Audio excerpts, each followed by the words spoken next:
Example 7.10 NCERT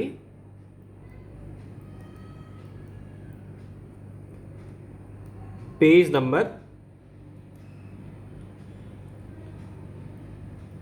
255। तो question जो है कि एयरपोर्ट पर जब हम जाते हैं तो एक मेटल डिटेक्टर होता है। सिक्योरिटी जो पर्सनल्स होते हैं उनके पास क्या होता है, एक मेटल डिटेक्टर होता है। ठीक, तो क्वेश्चन ये है कि ये किस टेक्नोलॉजी पे काम करता है मेटल डिटेक्टर जो है। ठीक, तो हमने पिछले टॉपिक में, पिछले लेक्चर में ये पढ़ा था रेजोनेंस के बारे में। ठीक है, तो इसका आंसर क्या होगा कि रेजोनेंस वाला जो टेक्निक है ये यही यूज़ करता है, रेजोनेंस का टेक्निक ही यूज़ करता है, जिसमें हमारा एक्सेल क्या होता था, एक्सी के इक्वल होता था। ठीक है बच्चों, तो एक्चुअली में जब हम पार कर रहे होते हैं तो एक्चुअली में ये क्या है, ये कॉइल है, बहुत सारी कॉइल्स होती हैं, बहुत सारी कॉइल्स होती हैं, ऐसे बहुत सारी कॉइल्स होती है जिसमें से हम गुजरते हैं। ठीक, और ये कॉइल जो है ये कनेक्टेड होती है किससे, कैपेसिटर से। ध्यान से समझ लेना, ठीक है, किससे कनेक्टेड होती है, कैपेसिटर से कनेक्टेड होती है। ठीक है, फिर जब हम जाते हैं, अगर मान लो हमारे पॉकेट में हमारे पास एक मेटल है, जैसे मान लो कि किसी के पास ये गन है, सपोज करो गन है या नाइफ है, सपोज करो। ठीक है, किसी के पास मान लो जो है, किसी के पास ये मेटल का कोई चीज़ है, सपोज करो गन है। ठीक, तो कैपेसिटर के साथ कनेक्टेड है। जब हम मेटल की कोई चीज़ पॉकेट में लेके जब बाहर की तरफ निकलते हैं इस कॉइल से, तो इम्पिडेंस जो होता है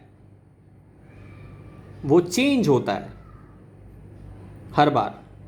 ठीक है, जिसकी वजह से क्या होता है, करंट चेंज होने लग जाता है,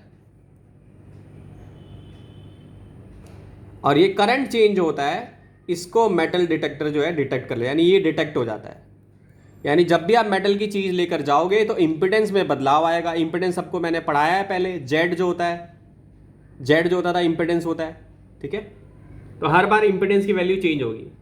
ठीक, तो जो इम्पिडेंस है ये चेंज कर देगा करंट को, और करंट जो है डिटेक्टर जो है डिटेक्ट कर लेगा, तो उसमें से फिर आवाज़ आने लगेगी। ठीक है, तो डिटेक्ट जब हो जाएगा तो अलार्म आ जाएगा भाई, तो अब सबको पता चल जाएगा कि कोई चीज़ लेके ये बंदा जा रहा है, क्या पता टेररिस्ट हो।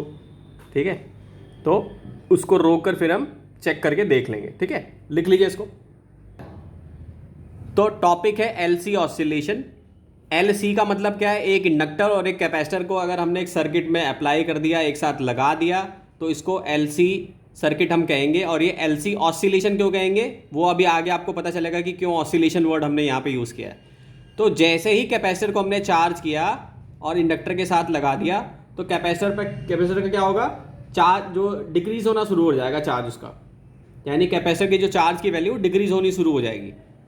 ठीक, ये कैपेसिटर की चार्ज की वैल्यू डिक्रीज हो रही है। अब अगर मैं किरचॉफ लूप रूल लगाऊं, किरचॉफ लूप रूल, तो किरचॉफ लूप रूल क्या कहता है भाई, कि सारा जो सिग्मा वी है, जितनी भी वोल्टेज है सर्किट की, वो इक्वल टू 0 होनी चाहिए।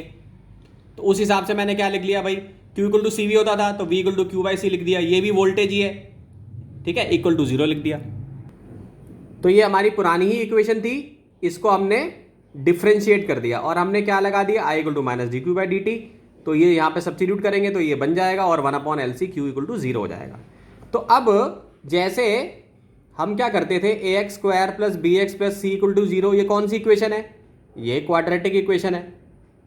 ठीक है, तो ऐसे ही हम जब हम प्रोजेक्टाइल का सॉल्व करते थे क्वेश्चन, और प्रोजेक्टाइल में ये पूछा जाता था कि प्रोजेक्टाइल क्यों है आखिर ये प्रोजेक्टाइल, तो प्रोजेक्टाइल की इक्वेशन में भी ये चीज़ मैच होती थी।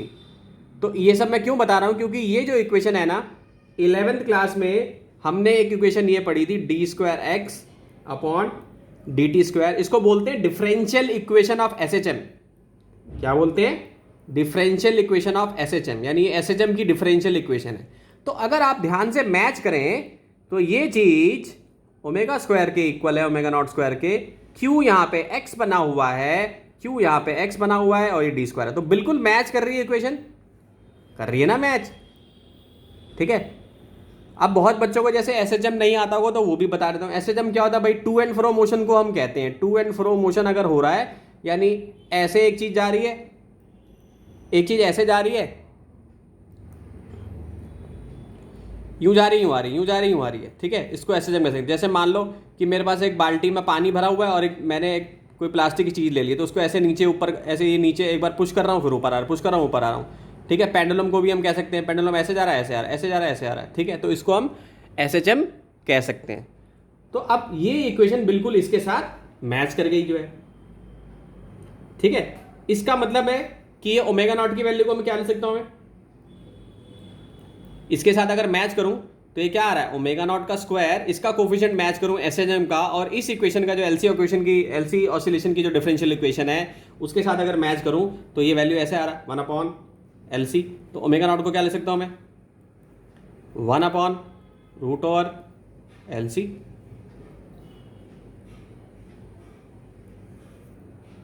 ठीक है बच्चों, ओमेगा नॉट को क्या लिख सकता हूं मैं, 1/√LC लिख सकता हूं। क्लियर है। और चार्ज को मैं कैसे लिख सकता हूं, तो ये कैसे लिखा मैंने, कोफिशिएंट को मैच करके लिख लिया जो है, ठीक है। फटाफट इसको लिख लीजिए, ये चीज़ बहुत इंपॉर्टेंट है जो कंपैरिजन हमने किया, फटाफट लिख लीजिए। तो ओमेगा नॉट आया था हमारा 1/√LC, क्यू को हम लिख सकते हैं QM cos omega naught T + phi, ठीक, ये इक्वेशन लिख सकते हैं हम। और हमने स्टार्टिंग में ही देखा था कि QM की वैल्यू, Q जो था QM के इक्वल था जब T की वैल्यू 0 थी, जब हमने जैसे सर्किट को तुरंत लगाया था, सर्किट के अंदर हमने इंडक्टर और कैपेसिटर जैसे ही हमने लगाया था तो टाइम हमने 0 माना वहाँ से। कॉस की वैल्यू यहाँ पे 90 डिग्री है, ठीक है। तो cos 0 डिग्री है यहाँ पे, क्योंकि cos 0 डिग्री की वैल्यू होती है 1, तो उसको हमने यहाँ पे 1 पुट कर दिया है। तो जैसे ही इसमें 1 हम पुट करेंगे, यानी कि ये जो वैल्यू है cos फाई की वैल्यू जो 1 है, या तो 1 है जिसको हमने पुट कर दिया, तो फाई को हमने हटा दिया है, ठीक है। तो अब फाई की वैल्यू 0, तो ये वैल्यू आ गई 1। अब I जो है, I क्या था हमारा, -dq/dt था, ठीक। तो इसको क्या लिख सकता हूं मैं, I = Im sin omega naught T, ठीक है। यहां पे भी फाई की वैल्यू मैंने वही ले लिए, तो ये sin omega T + phi not T + phi ना लेके मैंने ये ले लिया जो है, ठीक। तो अब Im की वैल्यू जो है, Im की वैल्यू जो अगर हम कोफिशिएंट्स को कंपेयर करें तो Im की जो वैल्यू आएगी वो हो जाएगी ओमेगा नॉट QM, ठीक, ओमेगा नॉट QM, ठीक है। तो यहां तक आप लोग लिख लीजिए। अब जो मैं एक्सप्लेनेशन देने वाला हूं ना, वो डायग्राम के साथ एक्सप्लेनेशन देने वाला हूं, फटाफट इसको लिख लीजिए, उससे आपको ज़्यादा क्लियर समझ में आएगा कि एक्चुअली में इसमें क्यों सिंपल हार्मोनिक इक्वेशन यूज़ की गई है, ठीक है। फटाफट लिख लो उसको। हमने दोनों एक कैपेसिटर और एक इंडक्टर, इन दोनों को एक साथ अटैच कर लिया है, ठीक। इस एक्सप्लेनेशन से क्लियर हो जाएगा कि क्यों हमने इसको सिंपल हार्मोनिक मोशन से रिलेट कर लिया है। तो ये देख रहे हो आप, ये स्प्रिंग देख रहे हो ना, स्प्रिंग देख रहे हो ना, इसको भी अगर मैं ऐसे खींचूंगा ये वापस अपनी पोजीशन पे जाएगा, तो ये भी एक तरीके का सिंपल हार्मोनिक मोशन है। तो अब यहाँ पे क्या हो रहा है कि कैपेसिटर चार्ज है, पूरा चार्ज हो गया, इसको अपने अटैच कर दिया, तो अब इसमें से यहाँ पे करंट मूव होना शुरू हो जाएगा, और वो क्या करेगा, इंडक्टर के अंदर जाएगा, और इंडक्टर भी मैग्नेटाइज हो जाएगा, जिसकी वजह से उसके अंदर क्या आ जाएगा, मैग्नेटिक एनर्जी आएगी। इसके अंदर भी क्या आ जाएगी, मैग्नेटिक एनर्जी आ जाएगी। फिर ये इसकी एनर्जी भी लूज होगी, फिर कैपेसिटर को चार्ज करेगा ये, यानी ये प्रोसेस चलता रहेगा, सिलसिला ये चार्जिंग डिस्चार्जिंग का प्रोसेस ये चलता रहेगा। लेकिन अब तुम बोलोगे सर तो फिर ये तो ऐसी मशीन हो गई कि अपने आप ही, मतलब ये सेल्फ सस्टेनिंग, मतलब एक सेल्फ सस्टेन करने वाला सिस्टम हो गया। नहीं, ऐसा नहीं हो सकता, क्योंकि फिर क्या होगा, धीरे धीरे टाइम के साथ क्या होगा कि इसमें डिसिपिएट होने लगेगी एनर्जी, और डिसिपेट होने के बाद क्या होगा कि फिर ये दोनों ही वापस बिल्कुल खत्म हो जाएंगे, यानी कोई चार्जिंग नहीं होगी, कोई डिस्चार्जिंग नहीं होगी, एकदम ये बिल्कुल सेट हो जाएगा ये, मतलब कुछ भी मूवमेंट इसमें नहीं होगी। क्यों, क्योंकि जो एनर्जी है वो पूरी की पूरी क्या होगी, डिसिपेट होगी, ठीक है। अगर डिसिपेट नहीं होती तो हो सकता है कि ऐसा सिस्टम सेल्फ सस्टेनिंग सिस्टम बन जाता और चलता ही रहता बार बार, ठीक है। तो अब देखो डायग्राम में जो NCERT में जो डायग्राम है फिगर 7.19 बहुत बढ़िया है, इसमें समझा रखा है।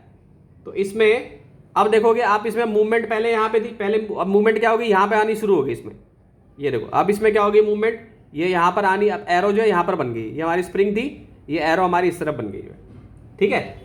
अब क्या हुआ, फिर तीसरे केस में क्या हुआ कि अब फिर से यही डायग्राम हम बना लेंगे।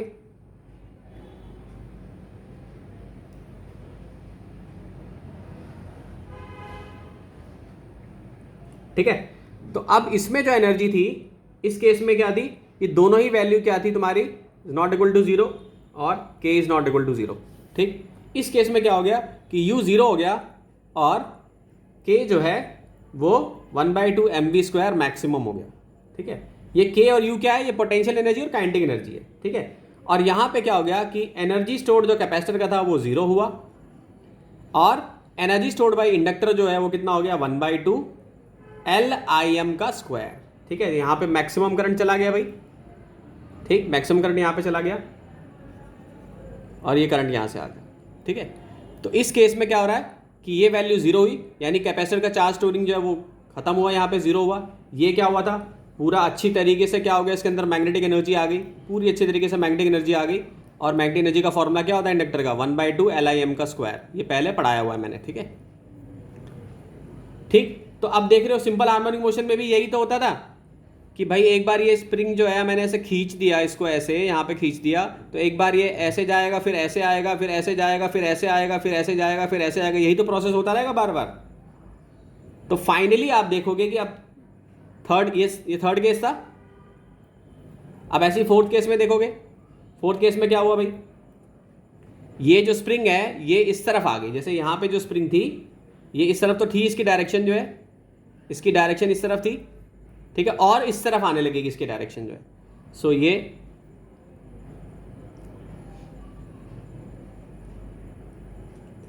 ऐसे गया,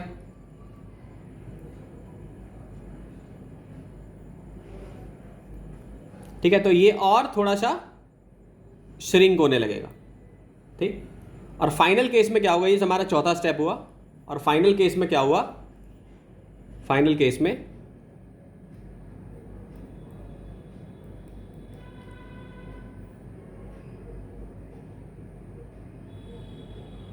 में ये यहां पर आ गया। ठीक, तो u 1/2 ka² हो गया,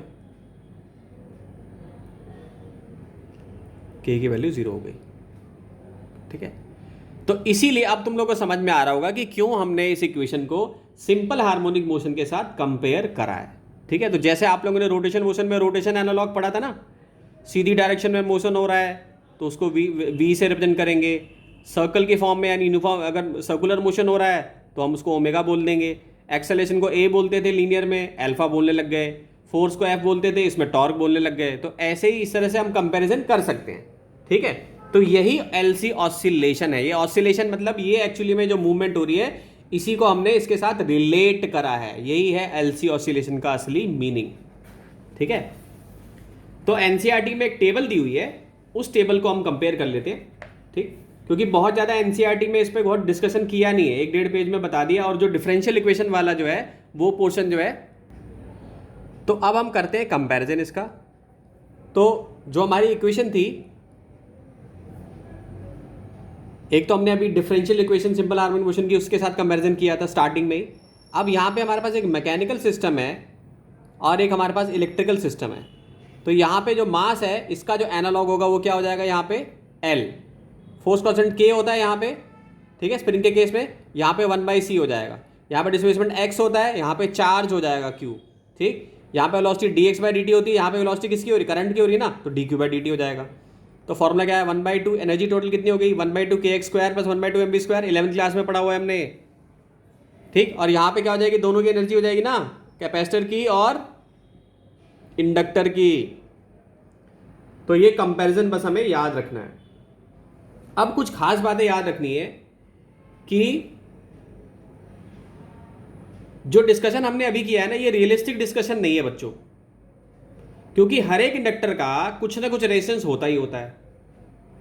ठीक, और इस रेजिस्टेंस का काम ये होता है कि ये मूवमेंट, जो चार्ज की मूवमेंट हो रही है उसको खत्म करे। ठीक, और फाइनली जो मूवमेंट हो रही है यानी कि कैपेसिटर चार्ज हो रहा है, डिस्चार्ज हो रहा है, ठीक है, और इंडक्टर जो है उसमें मैग्नेटिक एनर्जी आ रही है और वापस खत्म हो जा रही है, आ रही है फिर खत्म हो जा रही है, यानी ये जो प्रोसेस चल रहा है धीरे धीरे बिल्कुल ये पूरी तरह से खत्म हो जाएगा। ठीक है, चाहे रेजिस्टेंस ही क्यों ना हम जीरो कर दें, फिर भी पूरी एनर्जी जो सिस्टम की रहेगी वो कांस्टेंट नहीं रहेगी, क्योंकि कुछ ना कुछ वो रेडिएट करेगी। कुछ ना कुछ वेव्स निकलेंगी, ठीक है। तो ये जो चीज़ें हमने जो पढ़ी, इनका एप्लीकेशन कहाँ पे है? जो हम टीवी ट्रांसमीटर यूज़ करते हैं, जो टीवी टॉर्च जो होते हैं और जो रेडियो होता है, उसमें ये दोनों चीज़ें जो है, ये तुम्हारी एलसी ऑसिलेशन जो है यूज़ होती हैं, ठीक है।